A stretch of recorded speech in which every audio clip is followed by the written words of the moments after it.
back like we never left. It's Double Move Sports. As always, I'm Stefan Allgeier.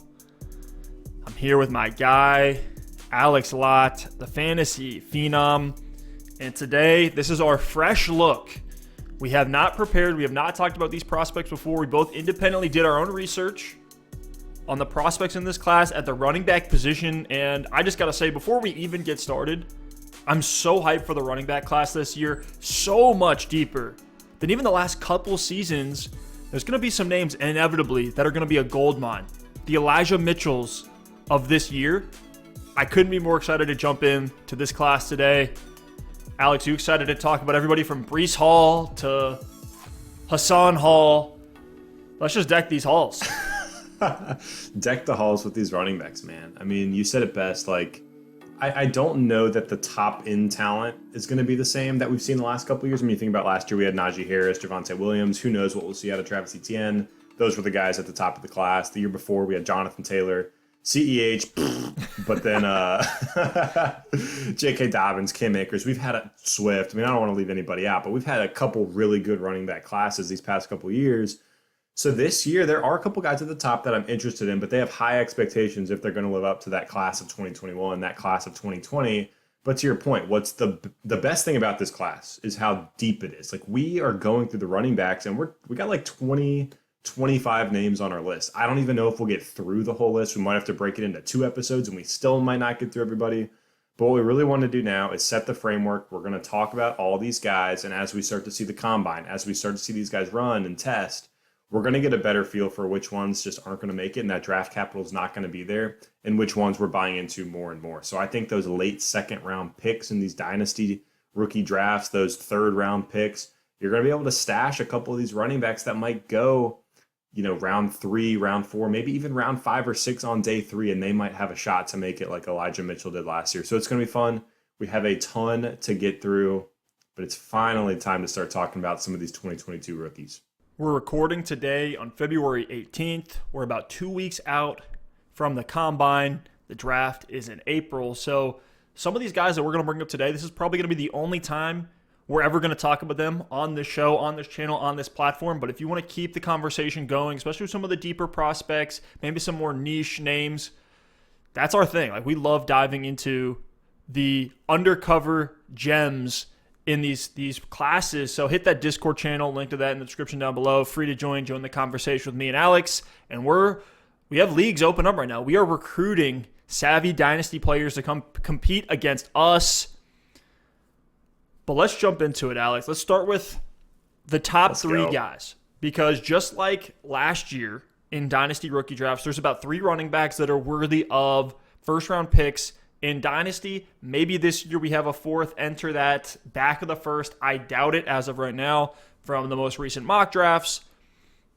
Breece Hall, Kenneth Walker, Isaiah Spiller. Those are the 3 that fit that Najee Harris, Travis Etienne, Javonte Williams draft stock from last year. And this year, it's much deeper when you get to the Trey Sermons, the Michael Carters, the Chuba Hubbards, the Ramondre Stevensons, the Kenneth Gainwells from last year. Imagine that class, but 4 times as many players that fit into that tier of really solid college production, probably going to test well, and going to get day 3 draft capital. But let's take it from the top. So Breece Hall out of Iowa State. Alex, we don't need to beat a dead horse. Any Dynasty player knows about Breece Hall at this point.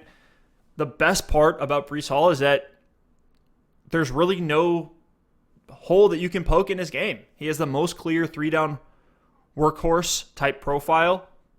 He's an early declarer. He played all 12 games, all 3 of his years in college, so very fresh from an injury standpoint.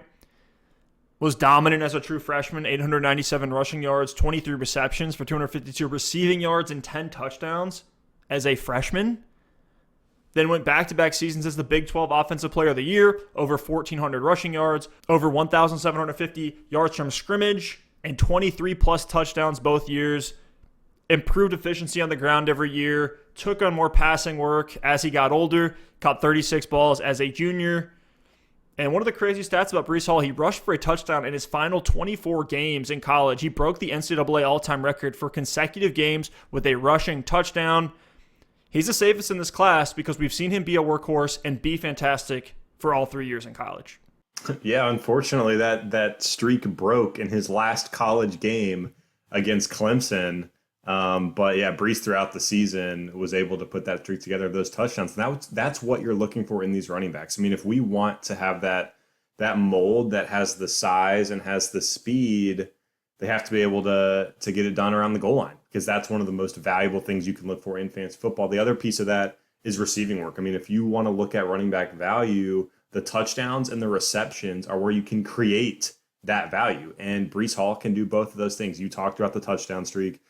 Last season at Iowa State, he was an absolute monster, ran for 23 touchdowns, or 23 total touchdowns, I should say, on the season. And he also did get it done in the passing game, 36 receptions, almost a 10% target share, which for a college running back is not bad at all. He showed some fluidity through the passing game that I think is really, really encouraging. Maybe he's not a 3-down workhorse right off the bat, but he's not going to be a liability in the passing game. Like some of the prospects we've seen in the past, the Ronald Jones of the world, those kind of guys that are those first and second down grinders, they're really good runners, but they can't add the passing game to their profile. And I know it's low-hanging fruit because this guy also went to Iowa State, but you think about a David Montgomery. I mean, he's a guy who has a good build. He was more of just a solid runner, but had enough in the passing game to be able to get it done.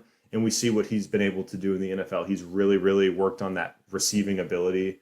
And now we see David Montgomery as one of the top running backs year in and year out for fantasy. So Breece Hall, to me, he is the clear number one running back in the class as of now. Like, it's going to take something dramatic during testing between now to the NFL draft to change that, because he just has the prototypical size I want for a running back. He has the ability to get it done around the goal line. He has the ability to get it done in the passing game. He hasn't even turned 21 yet, and he just has the production at a Power 5 school. So with Breece Hall, to me, there's absolutely no red flags. No, he doesn't necessarily do anything just, 99th percentile, but he is very, very, very solid in every single facet of the running back position, and his game is just so well-rounded that it's going to be tough for me to knock Breece Hall off of that number one spot. Something he's pretty close to in that 99th percentile would be his dominator rating. How much of the production in that offense was on his shoulders. 43.9% of Iowa State's yards and touchdowns came from Breece Hall. So he was literally carrying an offense. It's a 95th percentile college dominator. He carried the offense in a Power 5 school against some pretty elite competition. And if you look at his size, 6'1", 215 to 220, there's different. We're in that horrible part of the season, too, where you have what the college puts out, like, hey, this guy's 220, and then you see what they might actually measure in at. So 215 to 220 is the range for Breece Hall. We'll see once they hit the combine in 2 weeks from now what these guys actually weigh in at. But the high-end comps to me for Breece Hall are Melvin Gordon and Dalvin Cook. Melvin Gordon, 6'1", 215, almost the exact same measurables. Dalvin Cook, 5'10", 210. So a little bit on the lighter side, but from the way that he plays, from his style of running, looks very Dalvin Cook to me. And one thing I want to preface with some of these comps, we're not saying these guys are going to be the next Dalvin Cooks or Melvin Gordons. Just looking at the style, the way they run, there's scouts that are getting paid literally millions of dollars to create these comps, draft these players, invest in the future of their franchise with real money into these players. So, look, we're going to let them tell us, from a draft capital perspective, and that's why draft capital is so important, is let's let the professionals tell us who the best guys are on tape, because I don't think you or I, average Joe sitting here on computers looking at college analytics, are going to be able to tell you who these guys are from a one-to-one standpoint on film. But just from the style, the way they run, from watching some of the games, that's the type of player I would expect Breece Hall to be. A Melvin Gordon, Dalvin Cook. You can even think of him as a David Montgomery plus, right? Same school, except Breece Hall did everything better than David Montgomery, and we're seeing Monty as a year-over-year RB2. He ran a 4.63 40 at the Combine. I think Breece Hall is going to go faster than that. So I already like Breece Hall a lot more than David Montgomery, and Breece Hall is not even on an NFL team yet. I agree. Yeah, I mean, David Montgomery, I'm glad you circled back to him because I brought him up as the easy helmet scouting pick, but Breece Hall really is more explosive than Montgomery. So I love the Melvin Gordon comp. Size-wise, he's right in that range. He can get it done through the receiving game. We saw Melvin Gordon really elevate his ability in the receiving game once he did get to the NFL. We see these NFL teams utilize the running back much more typically than we see in the college game. So Melvin Gordon was able to get that done. He has that explosiveness. I definitely see that from Breece Hall as well. So I absolutely love that comp. And like you said, every player is unique. These are just, we want to think about this from just a athleticism and a size perspective and a skill set perspective. So everyone's going to bring something different to the table, but we're going to throw out some comps. We're going to throw out some ranges for what we think these guys can become. But Stef, I think me and you are both in alignment that Breece Hall is up there in the class. It's going to be tough to take him down, but one guy that could do it, we'll see, is Kenneth Walker from Michigan State. Stef, I know this is a guy you're rising on a ton. He was in the hunt, if not leading the Heisman race for a good part of last season at the running back position. Stef, tell me what you think about Kenneth Walker out of Michigan State. We'll see once the testing comes in. But as of right now, Kenneth Walker, I'm seeing him being mocked higher than Isaiah Spiller. And I think I like him more as a prospect. And yes, he had the 2 rough years of meh production at Wake Forest. I think what we saw pretty clearly once he transferred to Michigan State is that it was Wake Forest's fault as to why that production was not there. Kenneth Walker's first touch when he got to Michigan State was a carry up the middle that he bounces to the outside and turns into a 75-yard rush to the house. He just set the tone right there of, I'm a dominant rusher and I'm going to produce this year and set myself up to be potentially the second running back off the board come April 2022. From what I've seen on film, I think Kenneth Walker has the best breakaway speed from the top 3 running backs in Tier 1. He's that true bowling ball as a rusher, a la Nick Chubb type running style. He led the country in yards after contact with 4.46 on average. He led the country in broken tackles, a ridiculous 99th percentile dominator. He was responsible for over 50% of the total offensive yards and touchdowns at Michigan State. Playing the level of talent that you want. He's playing against Ohio State. Like, those are prospects, NFL caliber talents that he's playing against on their side of the ball, and he's carrying that 5 offense. touchdowns against Michigan, 197 yards and 5 touchdowns against Michigan. Ridiculous. So he can get from behind the line, bouncing around to top speed in 4 steps. That's what I love about him. I truly think he has that breakaway run potential on almost any carry. And honestly, while he was used a little bit as a pass catcher in college, not a ton, but from the few plays he did have as a pass catcher, I think he looked good.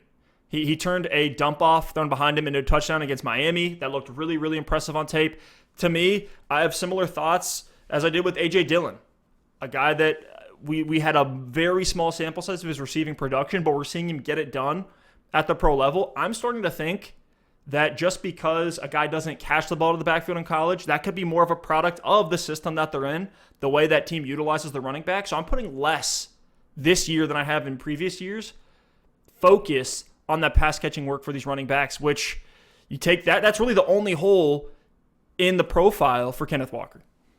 I'm really glad you brought that up, because that's what I was going to say to you, Steph, is like, I think we're seeing more and more these guys that don't have a very robust pass catching profile at the college level. Some of them get to the NFL and they succeed in a big way. Like we just talked about Melvin Gordon earlier, saying, hey, he was a guy who really elevated his receiving ability once he did get to the league. And I think a lot of it is just a product of the system. So sometimes you get these players, and just because they're not doing it on the stat sheet doesn't mean they don't have that in their skill set. Like I played at the college level, and I will tell you, every time as a wide receiver, I went out to run routes with the quarterbacks. The running backs were there working on their game out of the backfield, just working on wheel routes, working on, out routes, working on some stuff lined up in the slot and out wide as well. So like in most of these Power 5 college programs, the running backs are getting just as much work in the receiving game as the wide receivers. So they are developing that skill set at the college level, whether they do it on the field on Saturdays or not. Whether they have 10% target share or not, it's not like they're just sitting there not ever running routes, not ever going out for passes. So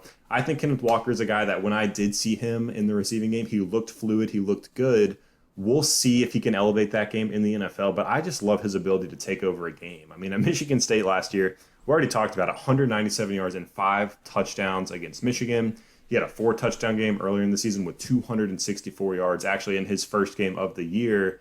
And he had 22 or more carries in 9 games. Like, that's a pretty heavy workload for this guy. Down the stretch, he was playing hurt in a lot of those games as well with his ankle banged up. So Kenneth Walker, he has the speed to get it done. He can absolutely handle that workload.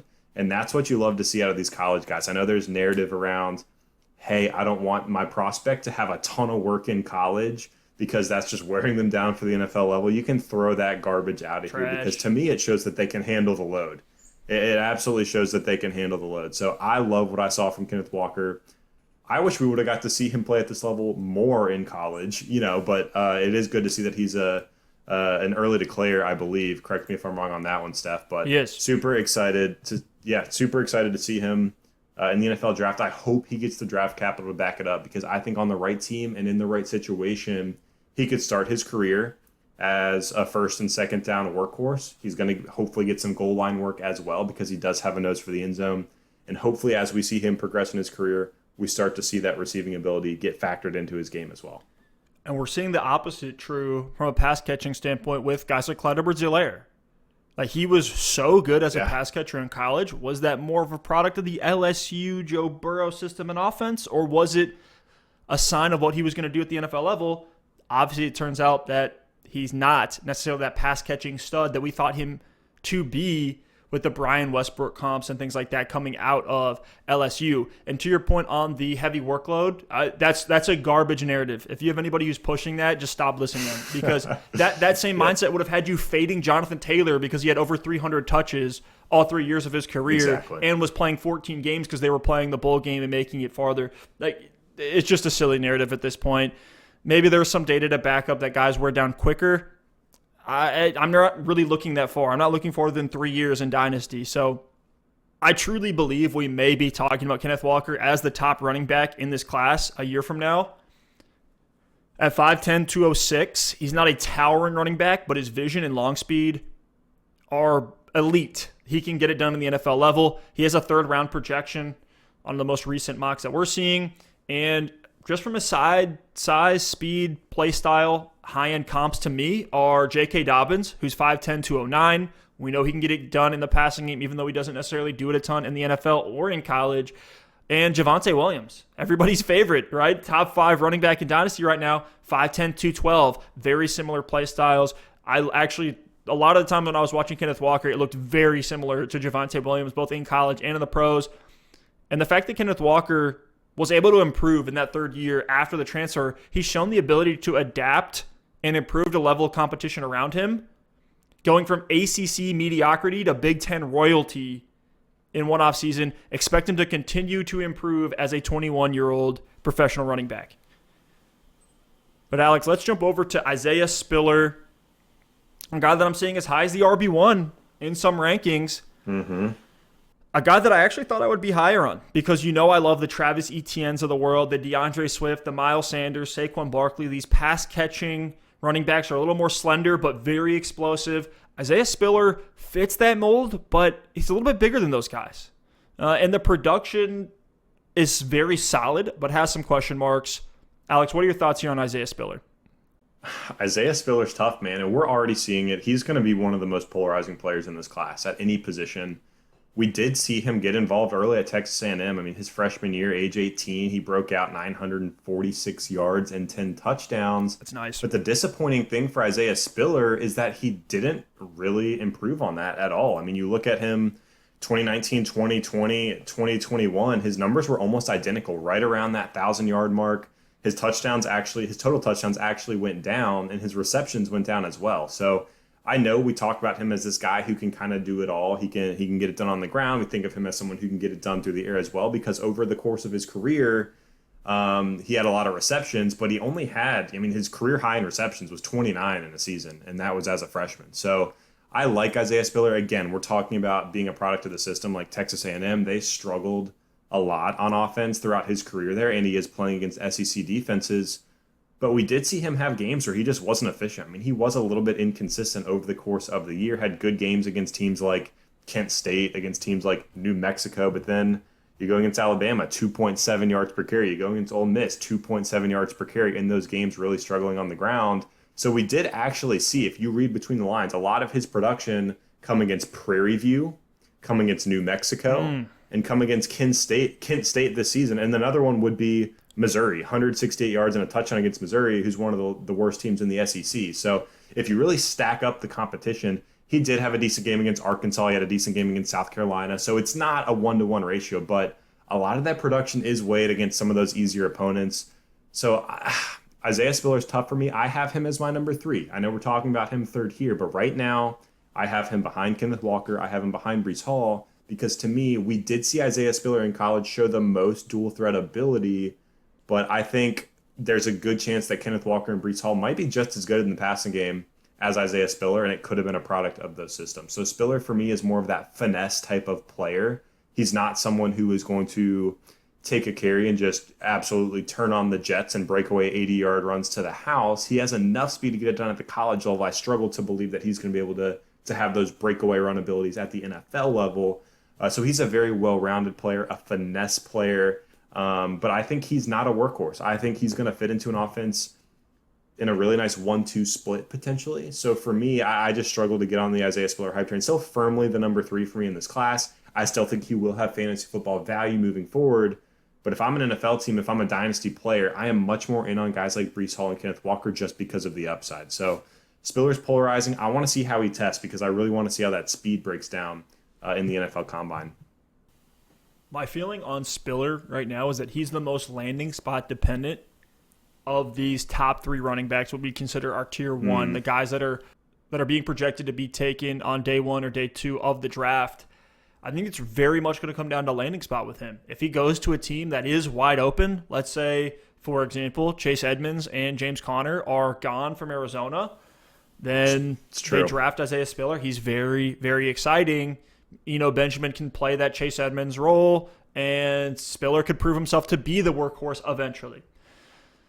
So he's a guy that if he goes to a muddied situation, I'm less excited on him. Whereas if Kenneth Walker or Breece Hall go to a muddy situation, just like Jonathan Taylor did his rookie year with Marlon Mack and Nyheim Hines producing, I'm much more in on them than I would be with Isaiah Spiller. So that landing spot dependence is what takes him down to 3rd in our list here. But once we do know those landing spots, I could see him in a perfect situation jumping up to, I'm not going to say that RB1 spot for you and I because we just love Breece Hall so much and he's so bulletproof as far as his production profile, but maybe the RB2 over Kenneth Walker with that right landing spot. The high-end comps from a size and playstyle perspective, for me on Isaiah Spiller, a guy who is 6'1", 225, really does look like a wide receiver on the field just with his size. He's one of those kind of more upright type runners. I comp him to a David Johnson, 6'1", 224 for David Johnson, or Le'Veon Bell. I know it's a crazy comp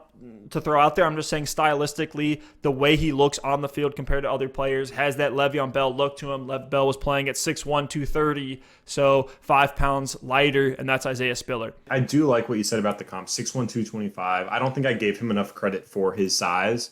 But one other thing to call out, he's young. He's one of the youngest players in this draft, not even 21 years old yet. So that is something you got to think about because if he does go to one of these landing spots, he could be in kind of like a timeshare role for a year. And even in his second year in the NFL, he's going to be the same age or younger than some of the prospects coming out. And if at that point he can step into that workhorse role, could be a pretty good situation. So that's something you definitely want to think about. It is good that he is younger as well. And one more comp I did see on Spiller really quick is Arian Foster. You labeled Le'Veon Bell and David Johnson. Arian Foster, 6'1", 225. He was kind of that slow, finesse, methodical play style. And we saw the success that Arian Foster had as well, especially through the air. So he was one of those reception monsters and was one of those first guys like the Arian Fosters, Matt Fortes, were those guys that started to give us that hybrid, pass-catching running back. So I think Isaiah Spiller, to your point, is landing spot dependent, but the age makes him a little bit more interesting to me.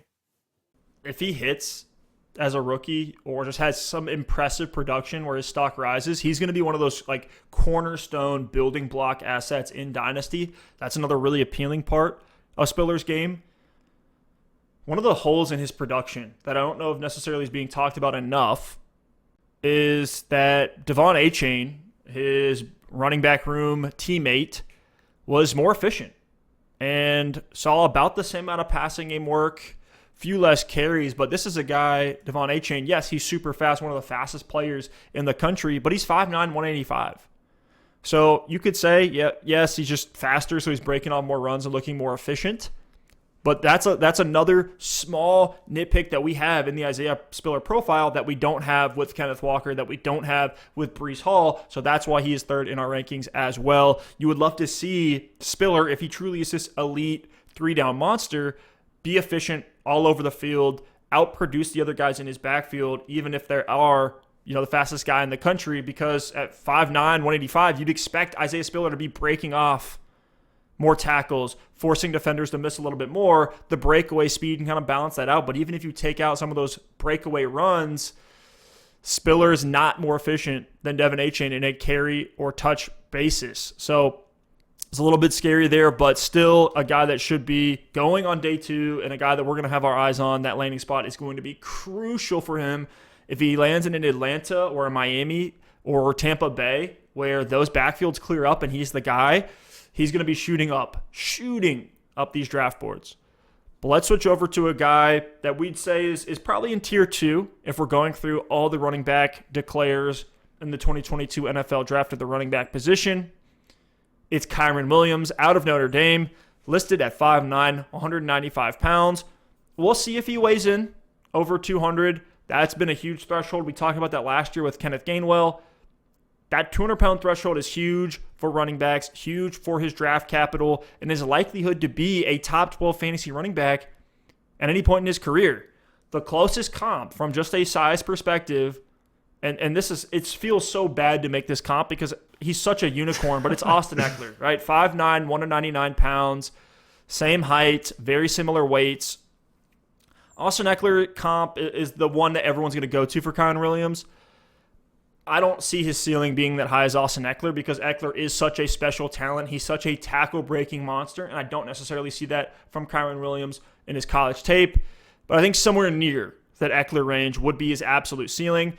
But a lot of things had to break Eckler's way for him to get to the point where he is now. He needed Melvin Gordon to hold out to get the opportunity and to get the trust from the Chargers and to get that contract extension to be the guy in LA. So Kyren Williams is going to need a clear path to touches if he wants to take that next step as far as his value right now. But a early second round super flex rookie draft name. And he's another guy who's very landing spot dependent because he is so reliant on pass catching production. But some things you do love to see with him is he's an early declare. And as a 20-year-old sophomore, over 1,100 rushing yards, 35 receptions for 313 receiving yards.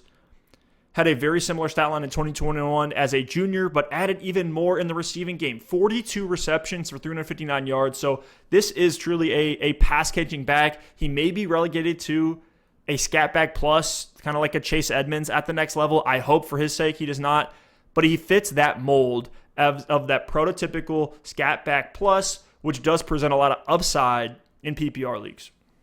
Yeah, Kyren Williams is someone I struggle with because I do like the talent a lot. He showed me a lot at Notre Dame, but I just struggle with the upside. I mean, you threw a lot of names out there. You threw out everything from Austin Eckler to Chase Edmonds to Nyheim Hines. And while Edmonds and Hines definitely have had their fair share of value in fantasy football, those are the kind of players that typically you don't want to rely on to win you a league. So if you're drafting for upside, which I always like to do, especially if I'm looking at those early to mid second round picks, that's where I hesitate with Kyren Williams just because Austin Eckler is such a unicorn. I mean, even Christian McCaffrey has, 10 pounds on him, has a couple inches of height on him, and his production at Stanford was just out of this world compared to a guy like Kyren Williams. So like Austin Eckler is the only guy in this size, mold that we have really seen elevate to that elite running back status.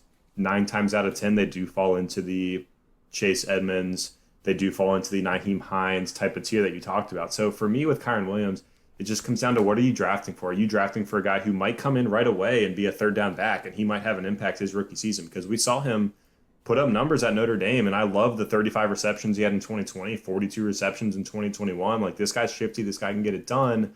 But to me, I just don't see Kyren Williams ever working his way into a full-time workhorse role. So that's my struggle with him. I think draft capital is going to tell us a lot. These undersized running backs typically don't get the draft capital that we want them to see. We saw Kenny Gainwell last year fall to the 5th round, and we both loved him as a prospect. but we just saw him fall to the 5th round. I think a lot of that had to do with size, but he did show some flashes his rookie season, so we'll see what Kenny Gainwell becomes. But I think Kyren Williams could be the Kenny Gainwell of 2022, if you will. It'll be interesting to see. If he goes on day 2, I'll be far more interested, but I don't expect him to. But I think as far as the skill set, it's very, very similar. But I definitely do think he will make an impact right off the bat and find a role early in his career. I just don't know what the upside is. So that's why for me, I know we're talking about him 4th. We're not talking about these guys in order. I know the first 3 are that clear first tier, but Kyren Williams for me probably will not shake out as my number 4 running back in this class. But he is definitely a tier down from the first 3 we talked about, and he might even be a tier down from some of the guys we're going to talk about later. I'm just interested to see how he tests and see where he goes in the draft. That's going to be so important for me with Kyren Williams. Guys that are similar to his size that we've seen also come out in recent years. Michael Carter, 5'8", 201. So on that lower end, right around 200. I think Kyren Williams will probably find a way to get to 200 pounds just because he knows it's so important for his draft stock. If he has an agent in his ear, he's probably screaming to pound cheeseburgers as much as possible leading into this combine. Devin Singletary, 5'7", 203. So it's another guy he is explosive. He can get it done in the passing game. Maybe not as explosive as a guy that we would like to see, like a DeAndre Swift, but is a guy that if given the RB1 reins to an offense, he can produce. And I think that's kind of the same vein that Kyren Williams can be. I think a lot needs to go right for him to be one of these perennial RB1 dynasty names going forward. Let's shift over to a guy that I think is not reliant on landing spot as much as a guy like Isaiah Spiller or even Kyren Williams. It's Jerome Ford out of Cincinnati. He was a 4-star prospect. He spent his first 2 years of college buried on that depth chart in Alabama. Transfers to Cincinnati as a junior, plays the backup role behind Garrett Oakes, who was drafted to the Miami Dolphins, is buried in that depth chart somewhere with like 18 other guys from Myles Gaskin to Philip Lindsay to Duke Johnson. Jerome Ford will be 23 when he gets drafted, but this is a guy that was highly touted coming out. He was good enough to get on the Alabama roster, and he had a great, and I mean great, senior year when he got that lead back role. 215 carries, 1,319 yards, 6.1 yards per carry. That's 76th percentile in the NCAA. He's a physical runner. And go look at his game against Alabama in the playoffs. Just putting his shoulder down against SEC safeties. He's a physical runner. He's great at pressing between the tackles, forcing defenses inside, then breaking outside. I really like a lot that Jerome Ford brings to the table as a quick mover, strong jump cuts, and crazy dead legs to throw off defenders. In high school, he ran a low 4.4 40-yard dash. So he's being projected right now in the high 4.3s, 21 receptions for 220 receiving yards as well. Has a receiving background from high school, and it shows up on his tape and on the field. He can play on third downs. We see him getting used in wheel routes, dump offs, down the sideline. I think he straight up has that ability to be a workhorse at the NFL level. All he needs is the draft capital, and it's wheels up for Jerome Ford. Yeah, I mean, Jerome Ford to me is kind of, in a lot of ways, the opposite of what we talked about with Kyren Williams. I think Jerome Ford is kind of a boomer bust prospect. I like him a ton as a prospect. He is a physical runner like you talked about. He does have the speed like you talked about. I love the size, 5'11", 210. That's fantastic. But playing at Cincinnati, I mean, it is a weaker schedule for them. So a lot of his production came in these boom games, but I was very, very glad to see that against some of the better competition, he still looked good. He still looked strong. He still looked like he could hold up against those guys. So I think Jerome Ford is the real deal. I will likely have him ranked above Kyren Williams. I know there's a lot to still be shaken out. We need to see the combine. We need to see draft capital. Our rankings are going to be dynamic. They're going to be evolving. That's why it's so important that you're in the Discord with us, which is in the link below. We're always going to be updating those rankings, talking about these guys. But Jerome Ford, I think, is like a tier down from a Kenneth Walker in a way. You think about them both as physical runners. You think about them both having that top end speed. You think about them both as, okay, they didn't show as much as I would have liked to see in the receiving game, but when they did have the opportunity, they got it done. But with Jerome Ford, it's just a smaller school. And we saw both break out late in their careers. That's another similarity between these two guys. But I think with Jerome Ford, there just is more risk involved because of Cincinnati. And he didn't get it done at Alabama, but we got to think about all the running backs that have come out of Alabama in the past several seasons. So I like Jerome Ford a ton. I think the upside is there, but I do think there's risk involved with Ford. So I'm interested to see him test just because we got a really small sample size out of him. He kind of burst onto the scene out of nowhere. We need to get a better feel for him as a prospect. But if he can get some decent draft capital, I'm in on Jerome Ford, and he's another one of those guys. I mean, what I look for in these rookies, and that's why I think when we started out the show, we said this class is interesting because it's deep, and there are so many names that could break out and could be these three-down workhorses in the NFL. And I think Jerome Ford is another guy on that list that even if he goes in the 4th round, even if he goes in the 5th round, the upside is there for the right situation if the opportunity presents itself where he can turn into one of these household names that's getting it done for your fantasy football roster. Unfortunately, we didn't get to see Ford at the Senior Bowl because his daughter was being born. Congratulations, Jerome. Yes. That's probably something worth missing the Senior Bowl for. Probably didn't miss anything there. But the comp I love for Jerome Ford, physically and actually from his production as well, very physically similar to Miles Sanders. Now, I know Miles Sanders kind of got stuck in this Eagles rotational backfield, but coming in, he was a great prospect. Sanders has been a good NFL running back. He's been efficient. He's been used in the passing game, even though he has struggled with drops. But Miles Sanders was a guy in some circles was a top 15 running back in Dynasty as recent as last year. So when I compare the two, they're both 5'11", Miles Sanders 211, Jerome Ford 210, 209. There's different listings. On Cincinnati's website, he's listed as 220. I don't think anyone believes that. But both the same, 29.4 BMI. And if you look at Miles Sanders' production, he wasn't early declare, but over 1,200 rushing yards, 24 receptions. You look at Jerome Ford's senior year, 1,300 rushing yards, 21 receptions. So very similar production profiles as well as size. This is just essentially a Miles Sanders that took a little bit longer to break out in my mind. So I like Jerome Ford a lot. He's a guy that may not even get the draft capital, to be honest with you. He may go early day 3. Mm-hmm. And I'm completely fine with that because he does have the skill set and the ability to get it done. He was just stuck in the Alabama depth chart. But speaking of that Alabama depth chart and guys who've been buried, let's talk about Brian Robinson out of Alabama. He's going to be 23 at the start of his rookie year. All right, that is going to be a concern. Brian Robinson is one of the oldest running back prospects in this class. Just as a reminder, the running back age production peak is 24.8 years old. So we're talking about Brian Robinson as a guy that you need to sell within the next 2 seasons. But he played 5 seasons at Alabama. He was a redshirt senior. The size is pretty solid, 6'2", 226. Very similar to the Najee Harris profile. And that was really the problem with Brian Robinson. He was a guy that looked exactly like Najee Harris from his size, and he was stuck behind Najee because he's just not as good.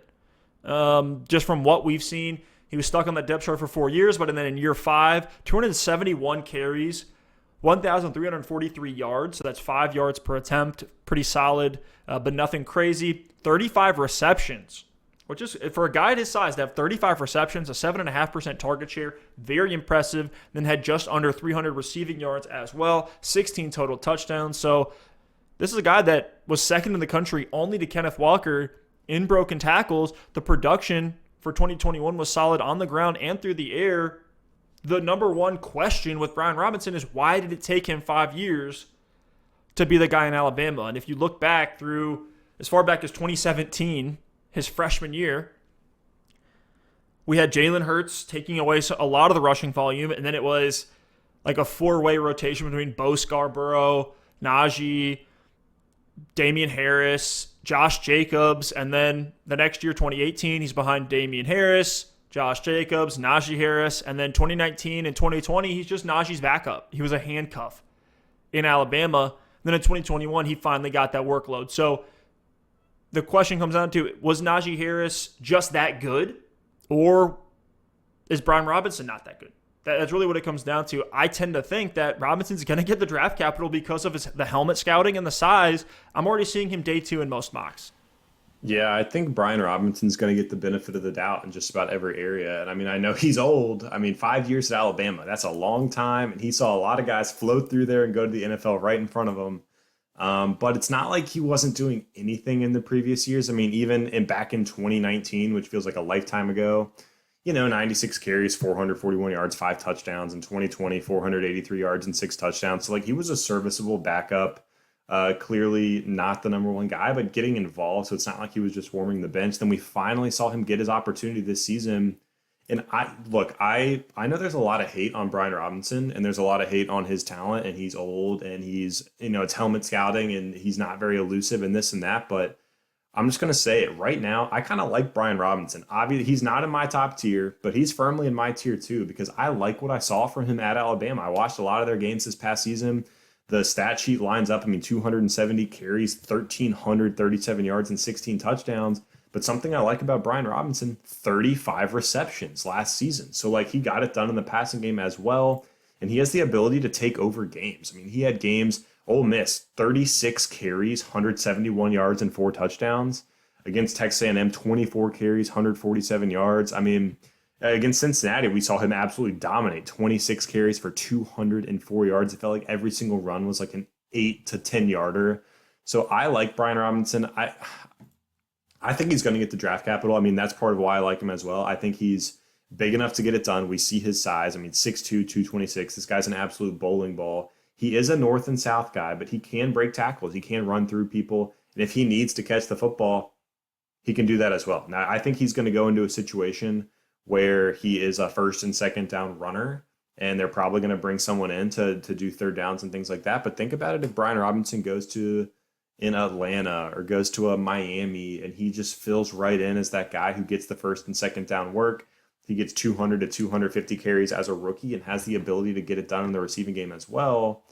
I don't think he has the ability to take over as an NFL workhorse and be the next Derrick Henry by any means, but I think Brian Robinson has the ability to come in, get a good workload, and get it done for an NFL team. So I like Robinson, and I do give him a little bit of bias just because I truly believe, to your point, Steph, there is going to be helmet scouting by some of these NFL teams, and I think he could go ahead of Kenneth Walker or Isaiah Spiller, whether it's right or wrong. I think there's a chance that happens, and if he goes in like round 2 or worst case scenario round 3, I'm interested in Brian Robinson. I think he could be an early to mid second round pick in some of these rookie drafts, and I don't necessarily hate that value either.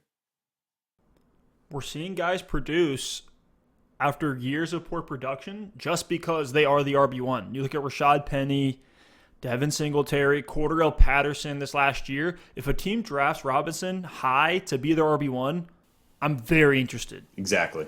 Assuming he's still going second round in Superflex rookie drafts. We could see him get to the first round from some of the mainstream values on Brian Robinson, especially if he does go to one of those open landing spots. So I like him where he's going right now in that early to mid second. We'll see how high he jumps with the landing spot in the draft capital.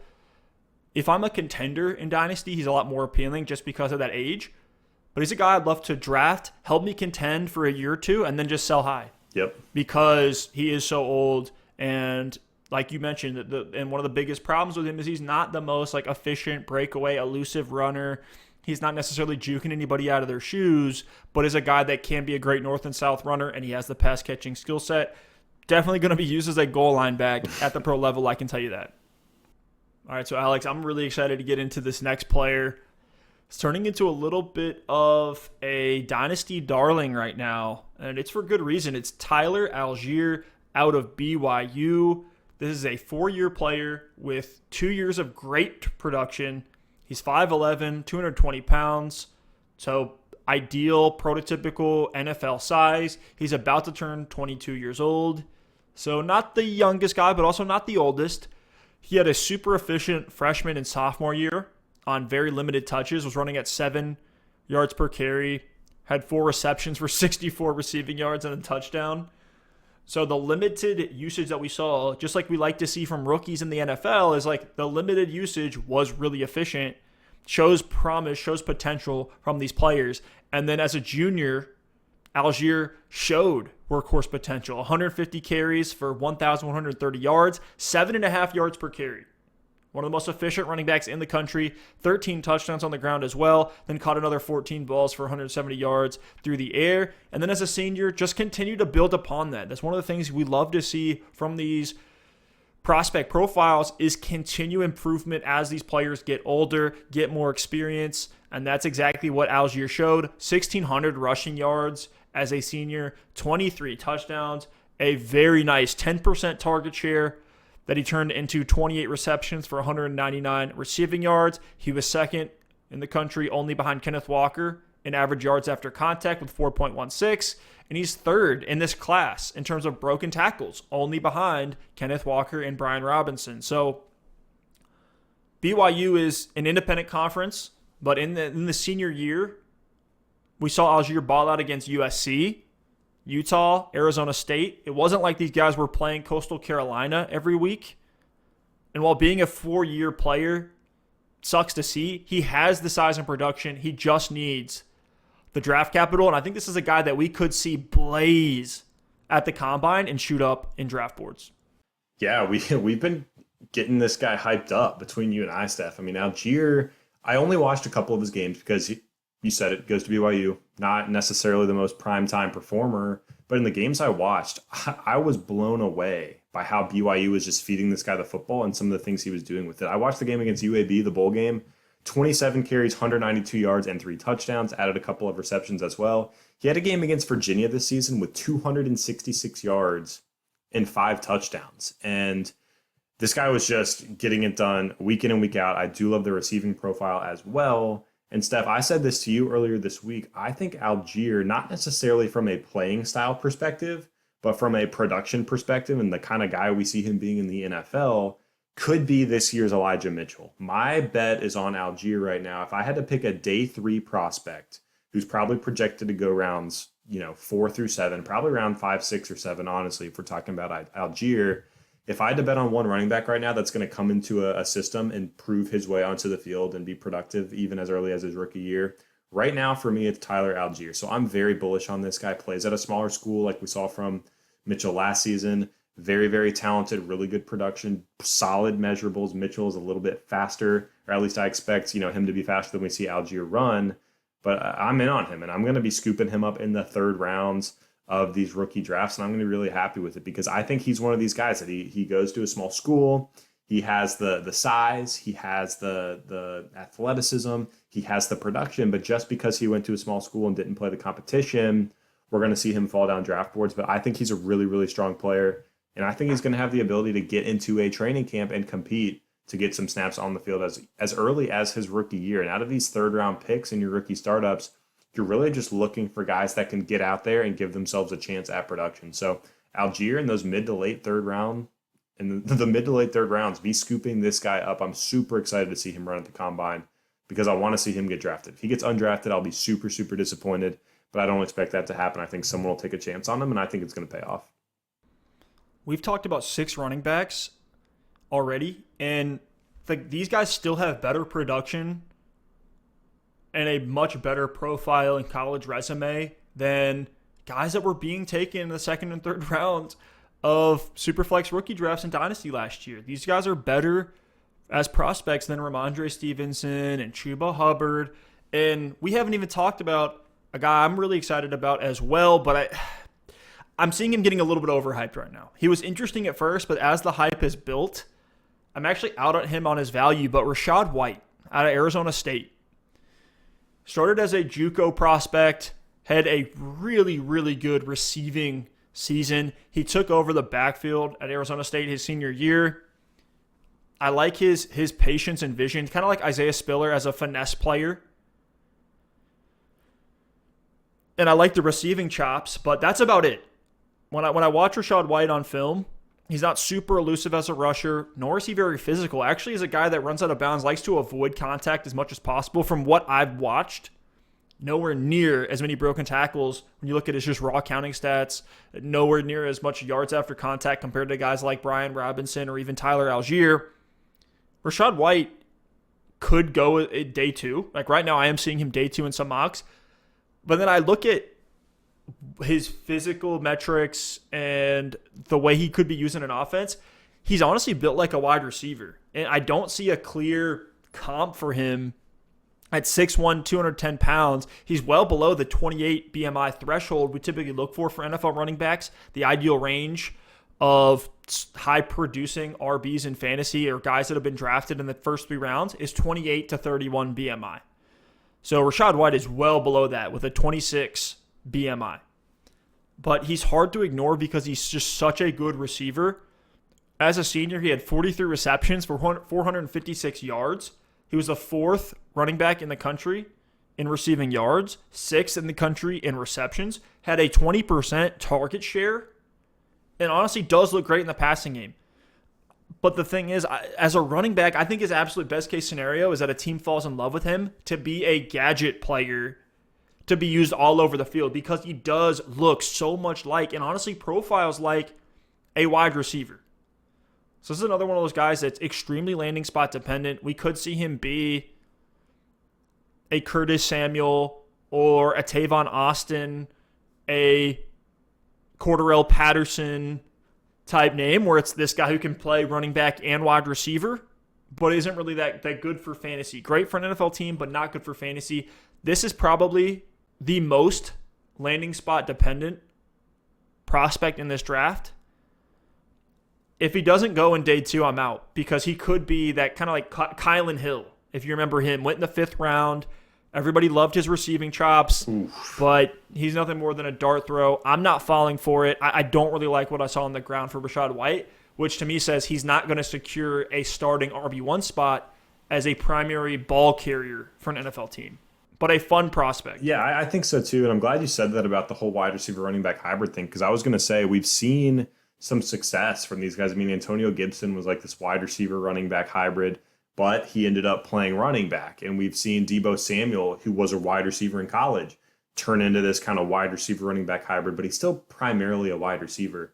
The concern for me with Rachaad White is that he played as a running back in college, and I think it's a lot easier. We far more often see receivers start to get carries in the backfield and receivers transition to that running back position than vice versa. Like, it's pretty hard for running backs to transition fully to a wide receiver spot and be hyper productive. We've seen it happen, and we see these Swiss Army knife type players, but that is my concern for Rachaad White. You mentioned names that like are solid NFL players and should be really, really good for an NFL team, like the Curtis Samuels of the world, like the Cordarrelle Pattersons of the world. Tavon Austin was a very, very hyped prospect when he came out. Even Rondale Moore last year, still TBD on what he can be. I'm much more optimistic on Rondale just because of his college profile and his production, and I liked what I saw from him as a rookie. But I think Rachaad White kind of fits into that bucket where he could be a good contributor to an NFL team, but I just have some concerns about his ability as a fantasy football producer. And I think the clear, obvious, like low-hanging fruit comp of the upside would be a guy like a Deebo Samuel. But the difference is Deebo Samuel played wide receiver in college, and that's what he did. And he got to the NFL, and he was a wide receiver, and he mastered that craft. And then we started to see him get worked in as a running back. Rachaad White is the opposite, where he is a running back in college, and we're maybe going to start to see him try to line up in the slot, used all over the formation. But that's a little bit different. That's a little bit harder to do. So I think he is much more of a Cordarrelle Patterson, like you said, a Tavon Austin, than he is a Deebo Samuel. So I think Rachaad White is a fun prospect. I think he's interesting. I think he could go in like the 3rd round just because teams these days seem to love these kinds of players. But from a fantasy football perspective, I'm super hesitant. And he's old. I mean, he's over 23 years old already. So that's just another thing working against him. So I'm probably out on White. I'm willing to take a flyer on him if he does end up going in the 3rd round, maybe late 2nd of some of these drafts. We'll see how it shakes out with some of the other positions as well. But Rachaad White, for me, probably isn't even in my tier 2 of running backs. He'd probably be closer to that tier 3. I'd put him a tier below the guys we just talked about, the Brian Robinsons, the Jerome Fords, and the Kyren Williams. He'd probably be in a tier with Tyler Allgeier.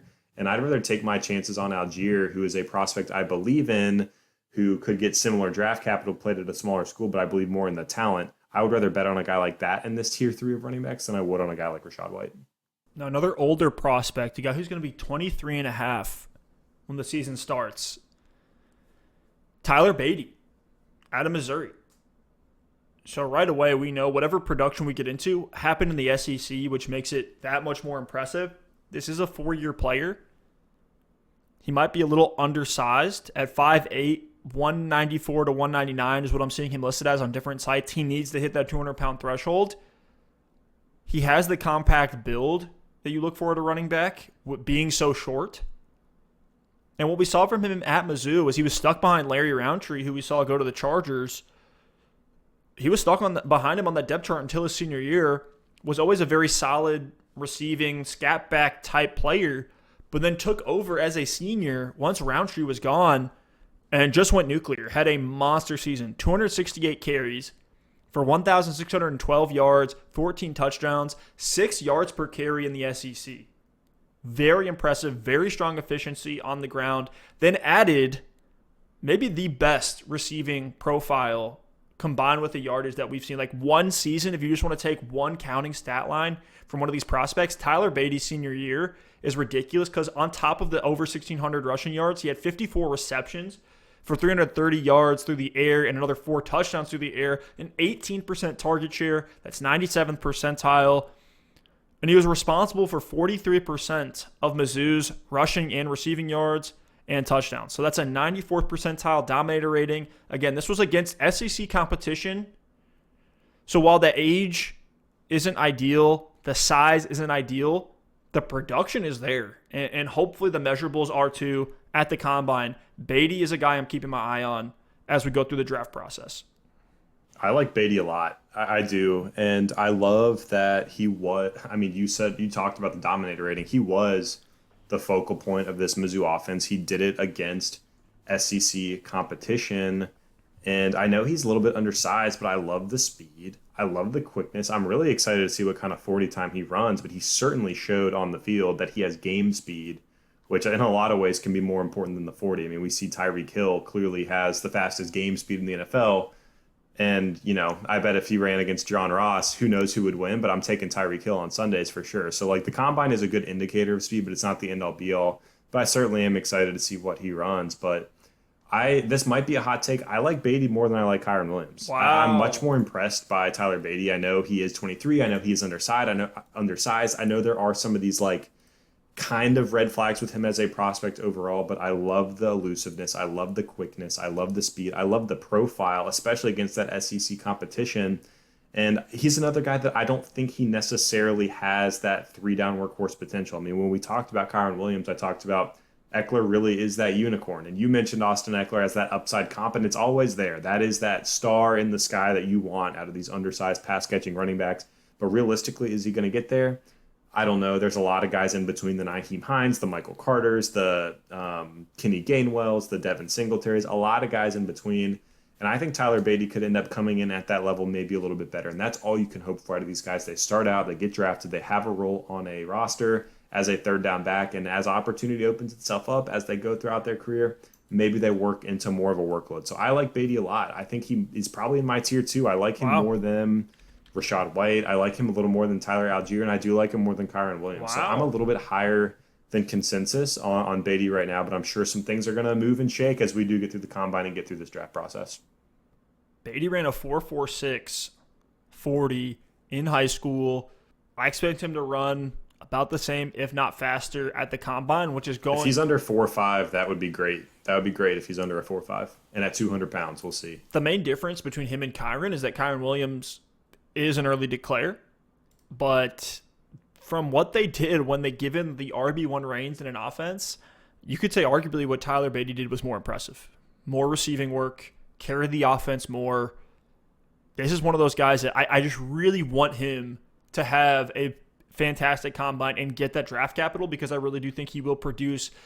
Just for a guy at his size, like, he could be the next James White. He could be the next Nyheim Hines. Nyheim Hines is undersized, but he's an electric player with the ball in his hands. You put Nyheim Hines in the right landing spot, he's going to produce, and we've seen him in the right situation when he took over. Like, look at that Phillip Rivers year with Nyheim Hines. Had some monster games when Jonathan Taylor was still getting worked into the offense.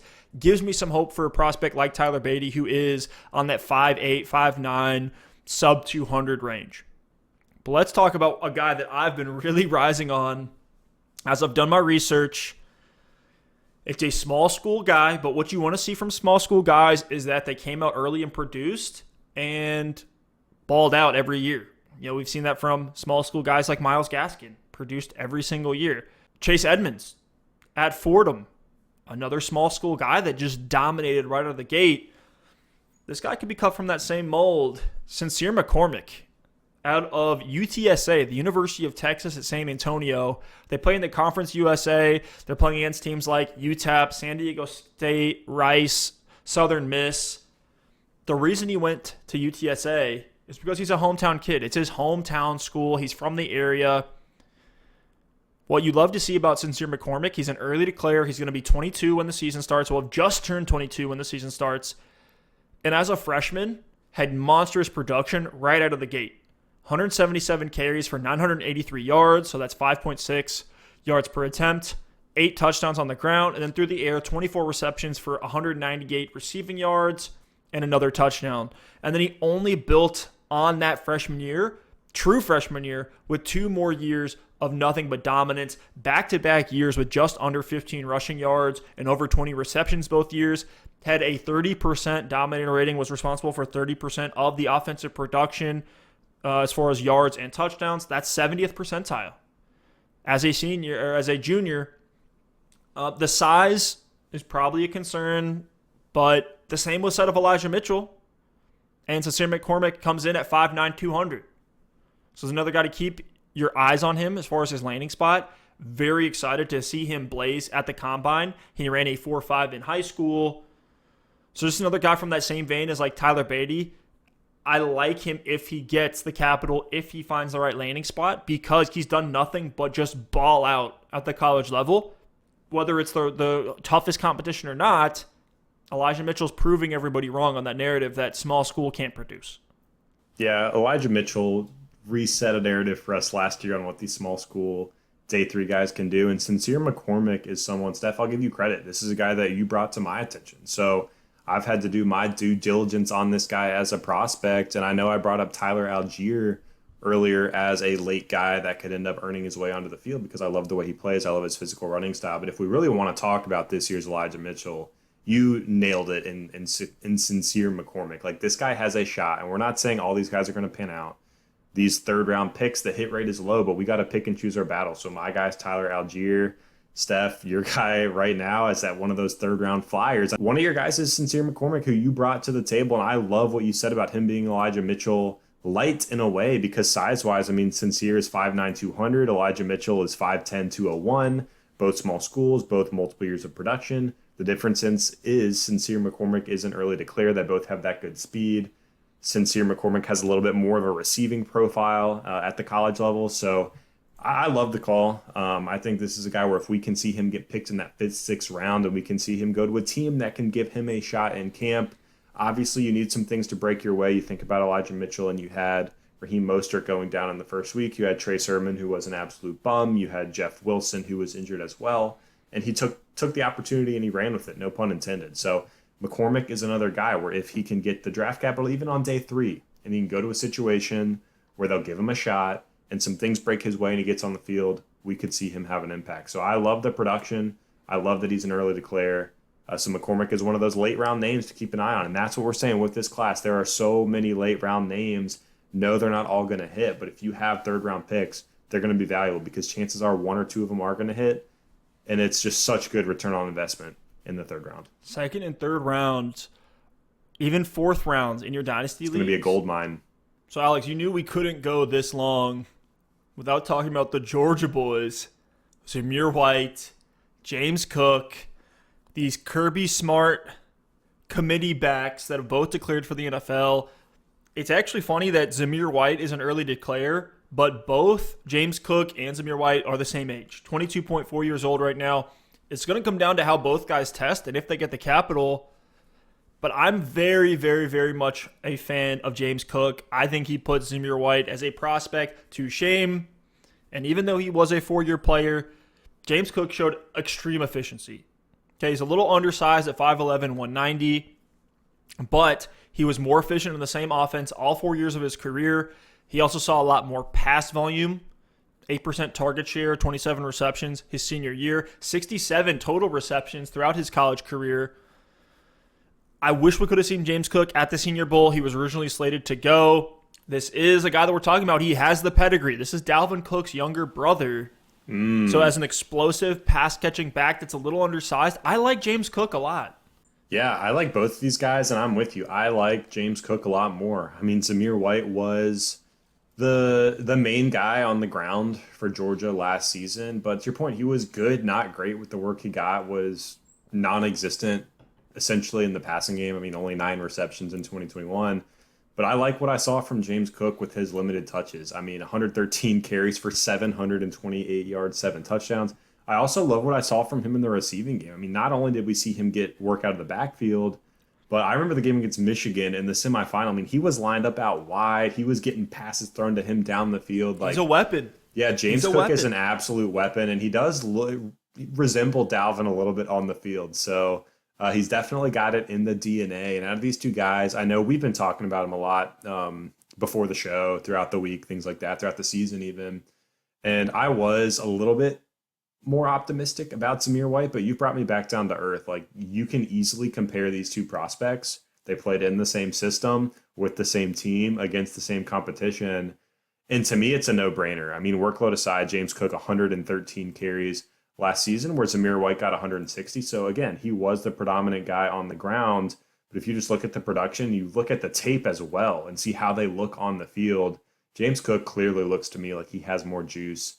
And so out of these two guys, right now, I'm much more interested in Cook. I think he has a much more well-rounded game, and I think he's going to get the higher draft capital as well. He's an exciting prospect, and I think he's only going to keep getting better. So who knows? Maybe we'll see the Falcons take both Zamir White and James Cook. They'll both stay in the state of Georgia, and they'll continue to do their thing in a 1-2 split. But out of these two guys, I'm definitely higher on Cook than I am Zamir. The one advantage Zamir White has over James Cook is the size, right? At 5'11", 215 is what he's listed at right now. We'll see once the combine happens where that truly lands. But 160 carries in the SEC is impressive, even in a traditional committee that Kirby Smart likes to run. The thing with Zamir White is we saw him playing the grinder role. He profiles as that 2-down grinder. That Sony Michel, not to use the helmet comp because he's from Georgia as well, but that's the type of player that he is. Also is coming off of double ACL injuries. So Zamir White could get the draft capital because of the Georgia pedigree. But even in a vacuum, I'm taking James Cook clearly over Zamir White. Both of these guys is just going to come down to where they end up going, because we did not see them like a Tyler Badie senior year or like a Tyler Allgeier the last 2 years of his career take that dominant workhorse role and just carry an offense. They were never given an opportunity at Georgia because they like to spread the ball around so much. So these are two of the guys that are some of the most draft capital dependent. I wouldn't say quite as much landing spot dependent, because I think they'll be fine wherever they land. But these are draft capital dependent guys, and if one or both of them goes undrafted, not going to be too excited.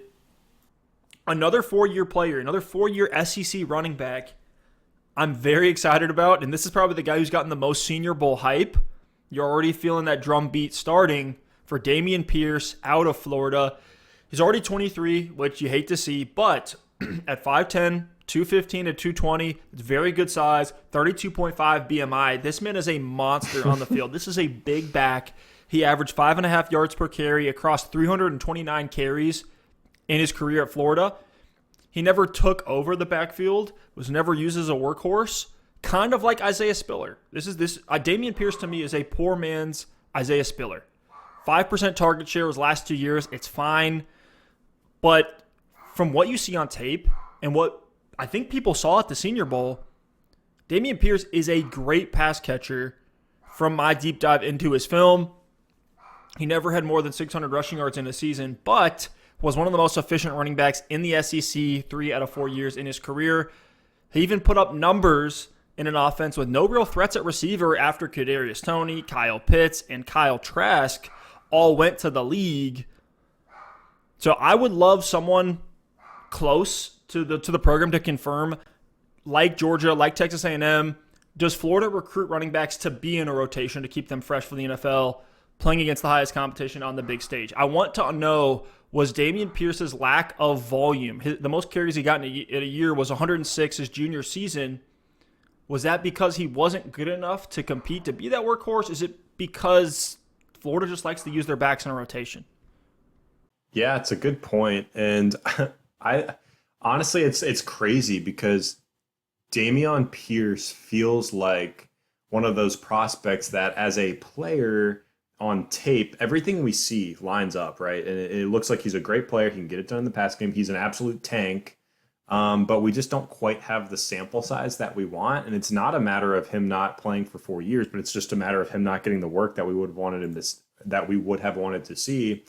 Oddly similar to a guy like Kadarius Toney last year, where it's like another Florida guy who came in for one season and had a solid season, but we didn't really get crazy production, but everything looked really good on the field. And we said, this is kind of strange, but the talent looks like it lines up. Another Florida guy. So I don't know, Steph. Maybe it is a Florida thing. We definitely need someone to check into that for us.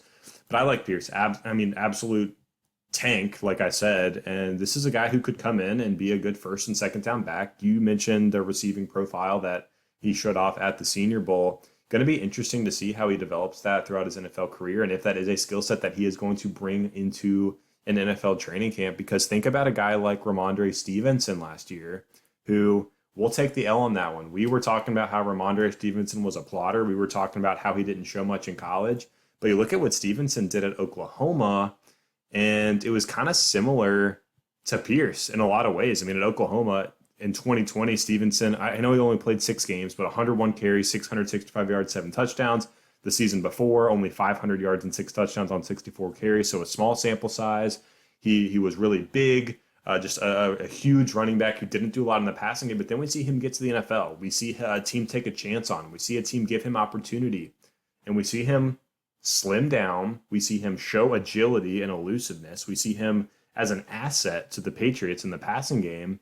So my thing with Dameon Pierce is like, is he going to be Ramondre Stevenson? Are we going to see him come out of this role where he wasn't the full workhorse, but he got a lot of goal line work, was this big back? Are we going to see him develop his game at the NFL level, trim down, get in shape, and be an asset? I think he has the ability to do so.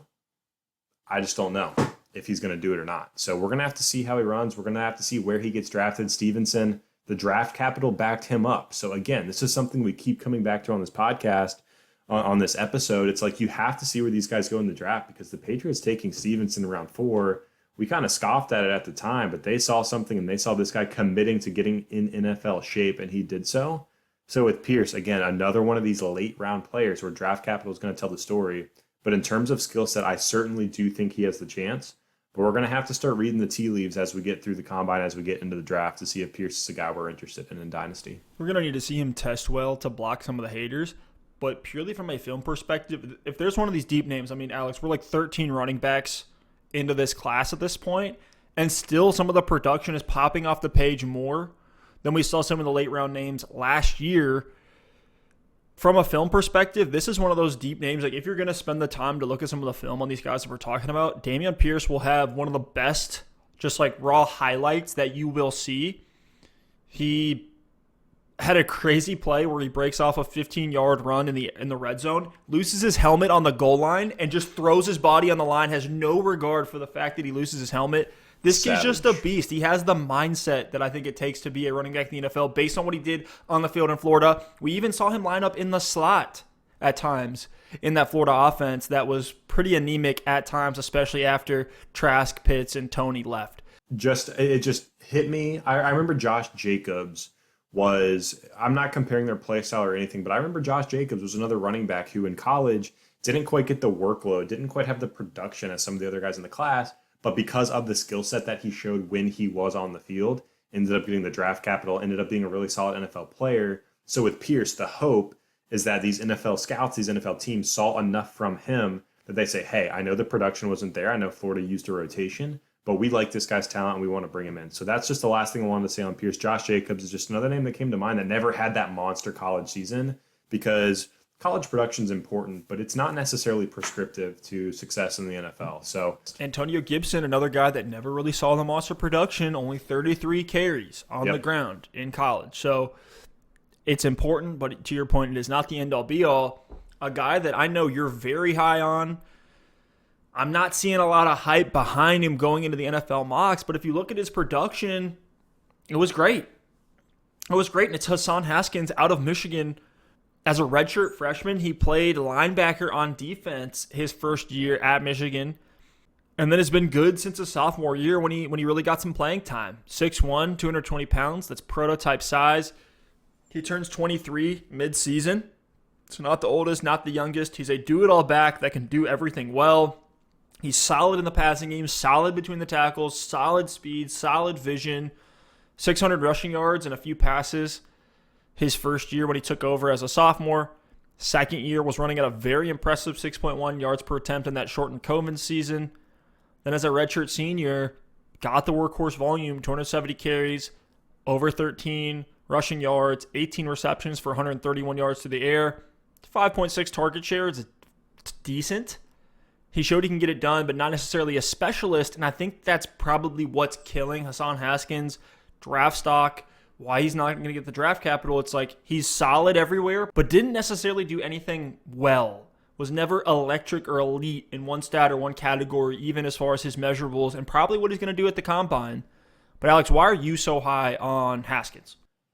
I'm high on Haskins, not because I think he's the best running back in the class, but I'm definitely higher on Haskins just because I think he's going to be a value. I do think, to your point, he's not going to get tremendous draft capital just because he's good. He's a solid back at everything, but it doesn't pop off the page anywhere. But I believe in Haskins because I watched a lot of Michigan football this year, and I saw him carry the load. He was splitting time with Blake Corum earlier in the season, still was productive in a lot of those games. But when Corum left with an injury and missed some time, I mean, we saw Haskins come in and be an absolute bell cow for this offense. I mean, games against Nebraska, 21 for 123 and 2.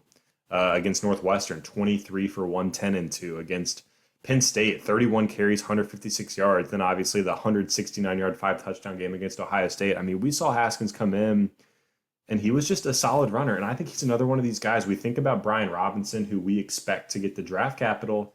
I don't necessarily know why Haskins should be too far behind Robinson as a player. I know Robinson is a little bit more powerful. He showed a lot in the receiving game, but I think Haskins can get it done through the air. I mean, we saw 18 receptions from him in 2021, but again, he was splitting time with Blake Corum, who is more of a receiving back. And what I love most about Haskins, and this is a little bit of narrative street, but I did watch a lot of Michigan football, like I said, and I remember listening to some of those games, the broadcasts, and every single time, there was always stories about Hassan Haskins. I mean, he's getting all these carries. They have to have something to talk about, right? Every single time they talked about Harbaugh would just rave about Haskins. He would rave about his work ethic, and he would say more than anything, this dude just loves football, and he loves the game, and he wants to be the best guy he can be, and he's always one of the hardest workers trying to get better. So for me, I see Haskins, the profile checks out. No, he doesn't have game-breaking speed, but he's a grinder in between the tackles. He has the ability in the receiving game. He has the production, and he showed that he can carry the load of an offense. And he loves football, and he's going to continue to work on his game and continue to grind and continue to get better. So for me, I think Haskins is another one of those guys that might fall to day 3 in the NFL draft. But if he goes to a team that he can get work on first and second down early on in his career, I think he could be a really, really solid NFL player. I don't think he's going to be one of those guys that has, top-end RB1 potential, but I think he could be a really, really solid contributor for a fantasy football roster if things break his way. And I just love what I saw from him at Michigan. He played against good competition, and he was able to continue to produce. So I love Haskins. I think he has a very well-rounded game, and more than anything, I love the narratives around him as a person, how he loves the game of football and his work ethic, because you get into some of these prospects late in the draft, a lot of it is luck. You need some things to break your way. You need, the guy in front of you to go down to get that opportunity, like we saw from a guy like Elijah Mitchell last year. But with Hassan Haskins, I mean, there's no red flags for me. There's some things where, he could be better. Yeah, he might be average in some categories, but there's no red flags. And I think he's going to be able to carry the load in the NFL as well. I'm really interested to see Hassan Hall's measurables. Could be a 2-down grounder, but could also be a James Robinson type running back, where he's not the most efficient guy on the ground. Physical, 220 pounds, and he has the pedigree. His older brother, Maurice Alexander, was drafted in the 4th round by the Rams in 2014. So just another reason why he might actually end up getting some draft capital sprinkled on to his profile. But Alex, we're wrapping up here down the stretch. last four names that we'll touch on. Kennedy Brooks has to be one that we bring up. I know he's old, but where is the hype on this guy? Because there really aren't a ton of red flags in his profile. Yes, he opted out of his junior year in 2020 because of COVID. Didn't necessarily do a ton in the passing game, but had over 1,000 yards all 3 years of his career. Has a 6.3 career yards per attempt. It's 82nd percentile in the college game. Great size at 5'11", 215. 30 BMI on the dot. Exactly what you want to see for a running back and what scouts are going to see as in his profile, which could get him some draft capital. We saw him outproducing, right, Patriots running back Ramondre Stevenson in college. Mm-hmm. Stevenson only got an opportunity because Kennedy Brooks opted out. Yep. And Brooks is the reason why Trey Sermon, who got third-round draft capital, transferred to Ohio State. So this is a kid that took over the RB1 spot as a rookie after Sermon had taken it over as a rookie of the year prior. So he literally just beat out Sermon. And if he tests well, this is a player that I'm going to love. I'm seeing a projected 40 time at 4.6. He looks faster to me than Ramondre Stevenson and Trey Sermon on film. Yeah, to me, I love the production of Brooks. I unfortunately watched a lot of Oklahoma games this year as well. They were a little bit brutal, but I like what I saw from Brooks, and I think he could be a really good prospect. There are a couple red flags for me, though. Like, I honestly like Haskins more than I like Kennedy Brooks. With Brooks, you do get the 3,000+ yard seasons. You know, it would have probably been 4 if he hadn't opted out in 2020. But one of the red flags for me is speed. And 4.6 isn't a death sentence for running backs. I mean, we see guys like Aaron Jones, David Montgomery run in that range. So it's fine. Like, it's not going to kill you. And he's a physical runner. He's got great size, so I love that. But then he also doesn't show much in the receiving game. I mean, I know we talked earlier on this podcast, on this episode, about a lot of times receiving work can be product of the system. But Kennedy Brooks, I mean, in 3 full seasons, only 30 receptions, never had more than a 4% target share at Oklahoma. So that's just another area of his game that we have not seen proven out yet. So between the speed, between the lack of receiving production, I'm like, okay, this could just be a guy who is a big body. Maybe he's a goal line back. But, Damian Harris type of upside, if you will. Like someone who doesn't have a ton of top end speed, someone who isn't going to add anything in the receiving game. And it's like, what are you left with? So I even think guys we've talked about, like Hassan Haskins, like even some of the pass catching guys like Tyler Badie, like those kind of guys, to me, Dameon Pierce, another guy, I think those guys have more upside than Kennedy Brooks does. I like Brooks as a prospect, and certainly if he goes to the right situation where he can get work, I think he is one of those players that's a volume back. I mentioned Damian Harris. He's a volume back. His fantasy value relies on getting 250 plus carries a season. So for Kennedy Brooks, I think he could turn into that kind of player. But there are a couple of question marks for me. So like we've said with a lot of these guys, I don't want to beat a dead horse. It's going to be really interesting to see where he goes in the draft. But more importantly to me with Kennedy Brooks, I want to see where he tests. I want to see how the speed shakes out. And I honestly want to dig into his film a little bit more. And honestly, even at the combine, see him run some routes and see him in the receiving game to say, hey, is this a product of the system at Oklahoma? Or is the receiving game actually a liability to Kennedy Brooks and his profile? Efficient runner beating out other college level talents. It's exciting for Brooks if he gets the capital. But let's talk about one of the guys that I was very high on coming into this year because of the injury discount, and it's CJ Verdell out of Oregon. He was off to a hot start in 2020, but suffered a thumb injury in the second game against Washington State. Missed most of the season. Returned to health in 2021. Logged 161 yards and 2 touchdowns against Ohio State, who was number 3 in the country at the time. But then, unfortunately, his season was cut short again after a leg injury he suffered against Stanford. So this is a guy that when he's on the field, he's been super efficient, super productive, pretty much 100 rushing yards at least in every single game where he was the starter. 5'8", 210. He's that small bowling ball type running back. And yeah, the Pac-12 isn't necessarily the strongest competition.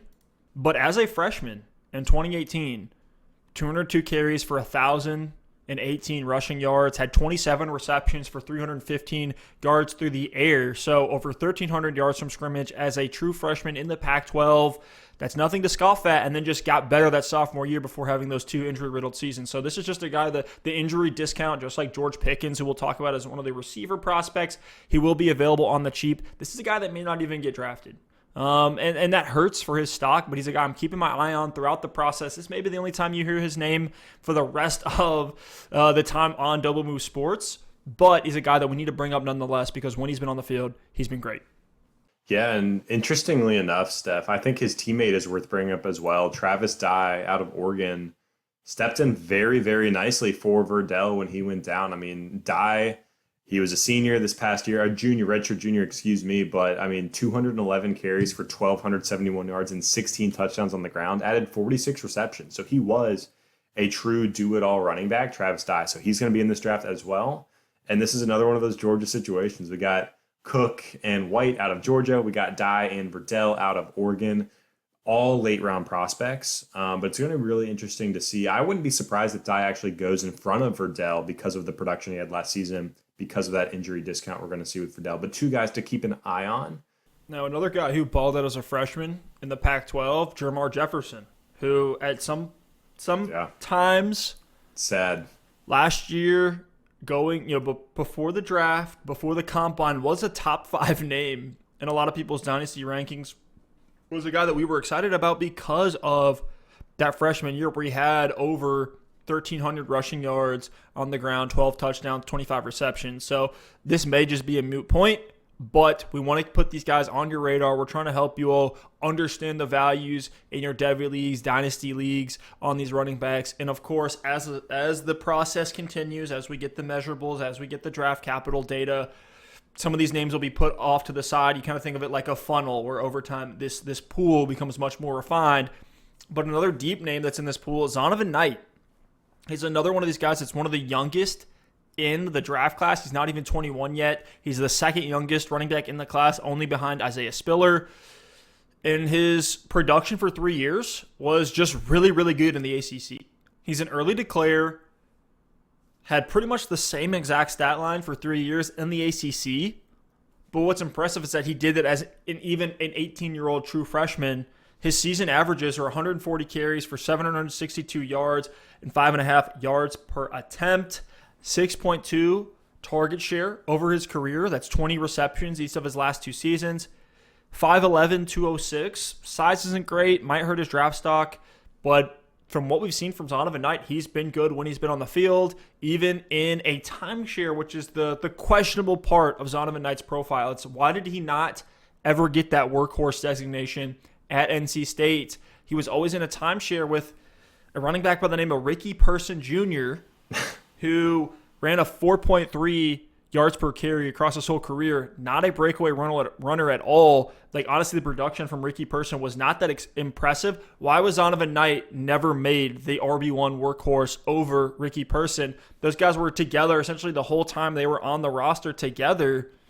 Wish we could have seen Zonavan Knight take that next step, but for a guy who's super young, balled out super young, and then just maintained that production for 3 years and came out early, that's something you like to see. He's going to be a guy who could potentially be a riser depending on his combine measurables and his draft stock. Alex, anything else to add on Zonavan Knight? Steph, not much more to add on Knight. I mean, I know we're coming up on time here. We've been going off on these prospects, and I love how you defined it as a funnel because a lot of names here, and as we do get through the process, some of these guys are going to fall off. They're going to run a 4, 6, 5, and they were already a fringe prospect, and we're going to say, I don't know if they're going to get drafted, and we'll start to make this funnel. As we do get closer to the draft, we'll start to form rankings as well, pre- and post-draft for these Dynasty rookie drafts. And that's why it's important to be in our Discord. We'll talk about some on our show, but if you want those updates, check out that link below. Steph, before we go, I want to do our due diligence here and throw out some of the other names that are in this class in case we start to see them as risers. And I'm going to ask you if there's anyone you want to hit on before we close out. So a couple other names just to keep an eye on. We're not going to break them down right now, but we might in the future. We got Max Borghi out of Washington State, Abram Smith out of Baylor, Zach Charbonnet out of UCLA, Zaquandre White out of South Carolina, and Keontae Ingram out of USC. So those are all names to keep an eye on. Steph, before we go today, any of those last deep names in this class that you want to hit on? You're giving me a layup here, Alex. You already know who I'm going to take a deep dive on because he's just a fun prospect. If he never turns into anything at the NFL level, so be it. But Max Borghi has to be the guy that we're going to talk about because is it the Borghi? People just like him because he looks like Christian McCaffrey, and he played at Washington State University. It's not like a terrible school. Max Borghi is a guy who's 5'10", 205, so has that Christian McCaffrey size. He has the impressive numbers, even though it's in the Pac-12. I'm not going too crazy. We just talked about the Jermar Jefferson overhype last year, but does have a season with a 14% target share, 86 receptions.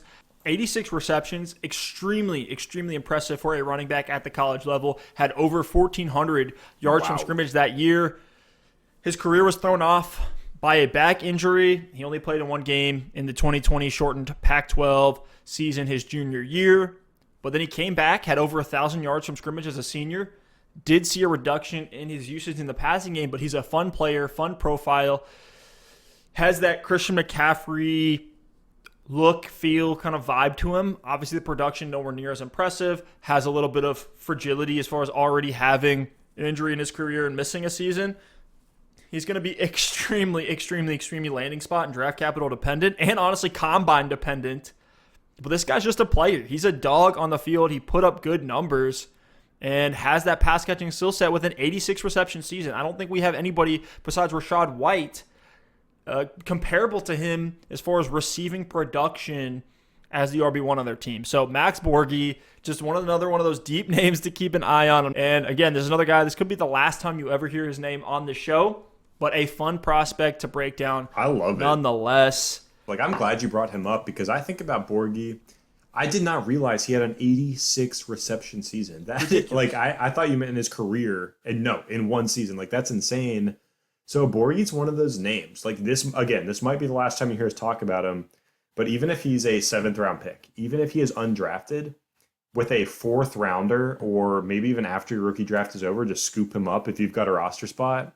Because we have seen these pass-catching running backs find their ways onto rosters in the past. You think about Austin Eckler, he was undrafted. Danny Woodhead, he had a really fantasy-relevant run. He was undrafted, or I think he was a 7th round pick. I think he was actually maybe Mr. Irrelevant, or he was undrafted back in the 2000s. So Danny Woodhead is another name. Darren Sproles was a late 4th round pick. So you've got all these pass-catching running backs that have day 3 draft capital, undrafted draft capital that find their ways onto roster. Yeah, it's a long shot, but I think Max Borghi, worst case scenario, is going to be a UDFA.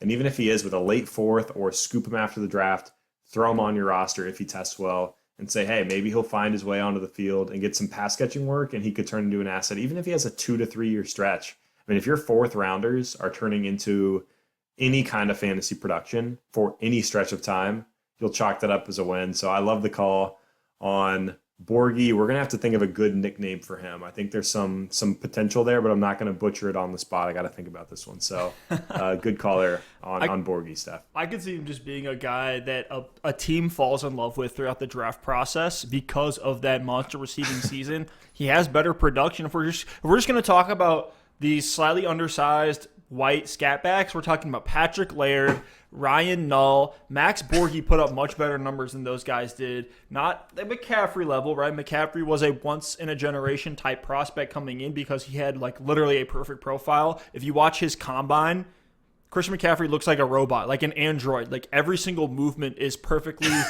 matriculated, and he doesn't miss a beat. Steph. But anyways. I have to do this. Keep an eye on Max the Lamborghini as we get close to this draft season. I love it. The Lamborghini, Max Borghi. You heard it here first on the show. Hey guys, this was a long episode. We appreciate y'all rocking with us. If you like what we do here on the channel, as always, a like and a sub. Greatly, greatly appreciated. Again, hit up that Discord, play Dynasty with us. Drop your takes in there. And we appreciate y'all listening and watching. We'll see you next time. Peace.